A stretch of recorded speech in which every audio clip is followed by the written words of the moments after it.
Hello বন্ধুরা, কেমন আছো তোমরা সবাই? আশা করছি সবাই খুব ভালো আছো, আমিও খুব ভালো আছি। আর দেখো সকালে সকালে মানে বিছানা তোলার কাজ করতে করতে আজকে ভিডিওটা শুরু করলাম। আর এটা হলো মানে কিছুদিন আগের ভিডিও, তো আমি তো এডিট করতেই পারি না, কিছুদিন বাদে বাদে তোমাদের ভিডিও করলে তারপর এডিট করে পোস্ট করি।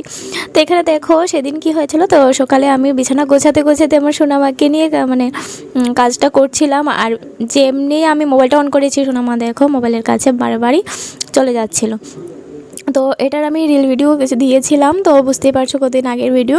তো দেখো বারবারই মোবাইলটার দিকে তাকাচ্ছে। দেখো আমার সোনামাটা তো ঘুম থেকে উঠেছে, ওঠার পরই আমি এসেছি বিছানাটা গোছাতে, কারণ ও তো একটু পরে ওঠে, তো আমরা তো আগে উঠে যাই। তো সেই জন্য বিছানা মানে গোছাই না, তারপর মশারি টশারি মানে খুলি না, তারপর ঘর মানে দরজা জানলাও ঠিকভাবে খুলি না, মানে যে রুমটাতে আমরা ঘুমাই, মানে যখন ও উঠে যায় তারপরে সব কিছু খোলা হয়।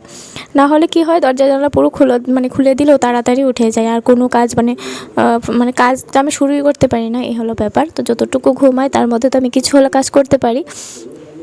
তো সেই ব্যাপার, তো এখন আবার এতটা অসুবিধা হয় না, কারণ ও এখন বসা শিখে গেছে, হামাগুড়িও শিখে গেছে, সেই জন্য এত একটা এখন কাজ করতে অসুবিধা হয় না। খেলার জিনিস খাইয়ে টাইয়ে খেলার জিনিস দিয়ে বসিয়ে দিলে একটু একটু খেলেও। তো যাই হোক, দেখো বারবারই মোবাইলের কাছে চলে এসছে, দেখো আর আবার হাসছেও নিজেকে দেখে দেখে। তো লাস্ট পর্যন্ত মোবাইলটা ফেলেই দিল। তো এখন দেখো ওকে ড্রেস চেঞ্জ করে একটু ব্রেস্ট ফিডিং করিয়ে তারপর এসে মানে এনে এখানে বসালাম রান্নাঘরে। এখন সবজিটা একটু মুছে দিয়েছি, ওটা নিয়েও খেলা করছে। আর এদিকে এনেছে মাংস। তো এই মাংসর মধ্যে এটা হলো দেশি মুরগ, তো এর মধ্যে থেকে 3টা ডিম বেরিয়েছে, 3টা না 4টা। তো এরকম হলো 3টা, আর একটা যে বাকল সহ, তো সেটা তোমাদের দেখাচ্ছি। দেখো এখানে প্রায় 3টে ডিম, এই দেখো একটা, এখানে হচ্ছে 2টো, আর একটা আছে সেটাও বার করছি, দাঁড়াও। এই দেখো ডিমটা, তো কি ভালো লাগছে না দেখতে? তো যাই হোক, তো এটা এখন রান্না করব। আর দেশি মুরগ আমাদের বেশি আনা হয় না, কারণ তনয় ভালোভাবে খেতে পারে না দেশি মুরগটা, পোলট্রিটা ভালো খেতে পারে, পোলট্রি কিন্তু বেশি আনা হয় আমাদের ঘরে, না হলে পাঠা। তো দেশিটা অনেক দিন বাদে এনেছে, ইচ্ছে করছিল তনয় বাবার খাওয়ার। আই দেখো এই ডিমটা যে দেখালাম সেটাও বেরিয়েছে, তো সেটাইভাবে নিয়ে এসেছিলো। আর এগুলো তো মাংসের সঙ্গে আছে। তো এইদিকে চলো এখন আলুটা ভেজে নিই, বলো। কারণ আলু দেখো গোনা বাছা কয়েকটা কিন্তু দিয়েছি, কারণ আমাদের ঘরে আলু বেশি কেউ খায় না, তনয়ও না, তনয়ের বাবাও না। তো ঝটপট আমি মাংসর যে মানে ফোড়নটা সেটাও দিয়ে দিচ্ছি, তেজপাতা দিয়ে দিলাম, গোটা কিছু গরম মশলা। তো এখানে এখন চলে এসেছি আমি মানে মাংসের যে মশলা, পেঁয়াজ রসুন আদা কমন মশলা, তো সেটাই পেস্ট করতে। আর এখন দেখি মাংস রান্না সব থেকে সহজ, বলো। আগে ভাবতাম কত না কঠিন মাংস রান্না, আর বৌদিকে জিজ্ঞেস করতাম, বৌদি এটাতে কী কী দিয়েছো? বৌদি যখন বলতো যে এটা দিয়েছে, আমি আবার গুলিয়ে ফেলতাম। আমি বলতাম, বৌদি আমি মনে হয় কখনো আর রান্না করতে পারবো না, কেন আমি তো সবই ভুলে যাই, মানে বিয়ের আগে সেটা হতো।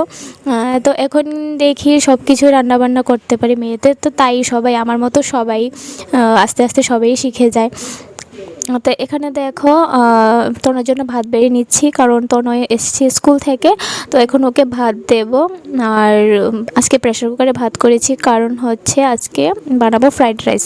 যেহেতু দেশি চিকেন এনেছে, আজকে ভাবছি ফ্রাইড রাইস বানাবো ঘরে। ফ্রাইড রাইসের মানে যে সবজিগুলো লাগে, যেমন গাজর, তারপর ক্যাপসিকাম, বিনস সব কিছুই আছে, তো ভাবলাম করে নিই। শুধু চালটা অল্প ছিল, তো চাল একটা প্যাকেট নিয়ে এসেছে তনের বাবা।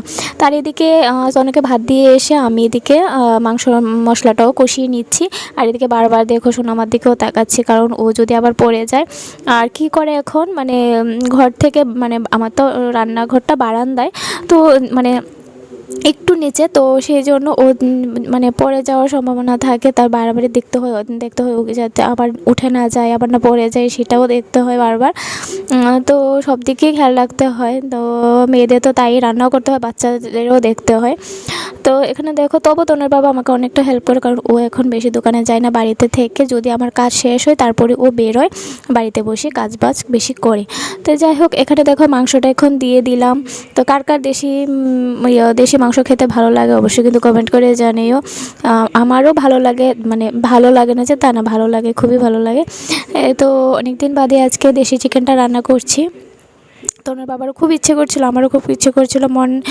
মনে কষ্ট রেখে লাভ নেই, খেয়ে নিলেই ভালো। তারপর দেখো আমার ঘরের অবস্থাটা একটু দেখো তোমরা। আমি কিন্তু এখন এত গোছানোর মধ্যে নেই, কারণ আমি ভাবি যে বাচ্চাদের ঘর এরকম থাকবে, তবু কি হয় কখনো কখনো কি মনে হয় জানো, যদি ঘরটা এইভাবে অগোছালো থাকে আমার না মুডও ভালো থাকে না। এ হলো ব্যাপার, যদি ঘরটা গোছানো থাকে মনটাও ভালো থাকে। কিন্তু কি করব, অনেক সময় নিজেকে বোঝায়, দুটো বাচ্চা আর তনয় তো একদমই কথা শোনে না। এখন আমার বলতে কোনো দ্বিধা নেই, কারণ ও একদমই কথা শুনে না, মানে সারাক্ষণ খেলতে থাকে ঘরের মধ্যে। আর কি করবে, কোথায় গিয়ে খেলবে, তাই আমি আর কিছু এত একটা বলিও না। আর এখানে দেখো ভাই বোনের কথাবার্তা চলছে, কারণ তনয় আমার সঙ্গে কথা বলছে যে মা স্কুলে এটা হয়েছে সেটা হয়েছে, আর এখন সোনামা ওকে দেখে দেখে হাসছে, একটু দেখো। আমরা দিচ্ছি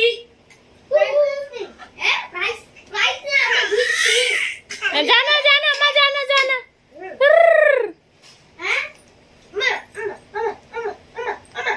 আমি দেখতেছি না না পড়ে গেল একবার। আর এদিকে দেখো এনেছে ফল, ফল ঘরে থাকতেই হয়, আর কলা তো মাস্ট বি এখন মানে সবসময় আমাদের ঘরে থাকতে হয়, কারণ তনয় ফলের মধ্যে কলাটা বেশি পছন্দ করে, আর আমাদেরও খাওয়া হয়। আর এদিকে আমের সিজন, তো আম তো আসবেই। তো চলো এখন ফলগুলো গুছিয়ে নিই। আর কিছুদিন না শরীর ভালো ছিল না, এখন আবার ঠিক আছি। তোমাদের বলবো, কারণ এত জ্বর হয়েছিল, জ্বরের পর তারপর কিছু খেতে ইচ্ছে করছিল না, তাইও আরও ভিডিও টিডিও কিছু এডিট করিনি। আমি খার্চিতেও গিয়েছিলাম, সেই ব্লগটাও কিন্তু তোমাদের দেওয়া হয়নি, সেটাও আমি এডিট করে দেবো, কারণ খাচকি তখনই আমার শরীর খারাপ ছিল। তো দেখো এখানে আমি ফ্রাইড রাইসের যে মানে সবজিগুলো সেটা কিন্তু ভাজা হয়ে গেছে, এখানে আমার মানে চালটাও ভিজিয়ে নিয়েছি, মানে বসিয়ে দিয়েছি, তো ভাতটাও হয়ে যাচ্ছে। তো এদিকে ভাতটা নামিয়ে চলে এলাম সোনামাকে খাওয়াতে, কারণ দুপুর হয়ে গেছে, কারণ ওকে খাইয়ে তারপর আমি বাদবাকি মানে কাজ করব। বাদবাকি কাজ কি, রান্নাবান্না সবই কমপ্লিট হয়ে গেছে, শুধু ফ্রাইড রাইসটা একটু মানে ফ্রাইড রাইসটা করবো। তো ভাত তো হয়ে গেছে, সেখানে শুধু ওখানে সব কিছু মিলাবো। তো দেখো কি দুষ্টামি করছে, খাবে না ও, মুখ কীভাবে রাখে দেখো, একটু মুখটা মানে ঠোঁটগুলো চুক্কা করে নেয়, মানে খাবে না শক্ত করে।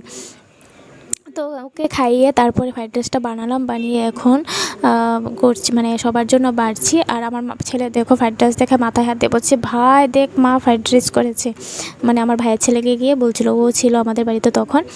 আর এখন করছে ও শরবত, কারণ দুটো মিলে এত ঝগড়া করে কিছুক্ষণ বাদে বাদে, এখন দুটোকে দুটো কাজে লাগিয়ে দিয়েছি আমি। এদিকে দেখো ভাত বেড়ে বেড়ে আমি আমার ভাইয়ের ছেলেকে বলছি তুই নিয়ে ওই ঘরে রাখ, কারণ আর তনুকে লাগিয়ে দিয়েছি এদিকে শরবত বানাতে, কারণ ভাইয়ের ছেলে সকাল থেকেই বলছিল ও শরবত খাবে শরবত খাবে। তো টাইম পাচ্ছিলাম না, তো এখন বানালাম, তো ওনাকে ভাতের সঙ্গে খাবে। তো যাই হোক, খা, যেটা ভালো লাগে সেটাই কর। তো এখন তনুকে লাগিয়েছি শরবতটা, মানে গোলার জন্য চিনি আর নুন দিয়ে দিলাম, তারপর ও এখন দাঁড়িয়ে দাঁড়িয়ে গুলছে। আর এদিকে দেখো মাংসর মধ্যে আমি কিছু ক্যাপসিকামও দিয়েছি, ভালো লাগে ক্যাপসিকামের সেন্টার। এখানে দেখো কারি পাতা দিয়ে আজকে ডাল করেছি। তো কারি পাতা দিয়ে সোমবার দিয়ে ডাল খেতে কাদের কাছে ভালো লাগে অবশ্যই কমেন্ট করে বলো। তো এখানে দেখো ভাত নিয়ে বসে গেছি, সবাইকে দিয়ে দিয়েছি খেতে, তনের বাবা আগে খেয়ে নিয়েছে, আর আমরা এখন বসে খাচ্ছি। তো চলো বন্ধুরা, আজকে ভিডিওটা কেমন লাগলো অবশ্যই কমেন্ট করে জানাতে ভুলো না। ভালো লাগলে একটা লাইক কমেন্টে শেয়ার করে আমার পাশে থেকো। আর কারা কোথা থেকে আমার ভিডিওটা দেখছো অবশ্যই কমেন্ট করে বলো। আর এখানে দেখো বেগুনি করেছিলাম, বেগুনি পুরো নেতিয়ে গেছে, তা কিছু করার নেই, এখন আর ইচ্ছে করছে না এগুলো যে গরম করবো, কারণ তনয় বাবা যখন খেয়েছে তখন গরম করে দিয়েছিলাম। তো চলো আজকের মতো এখানেই টাটা।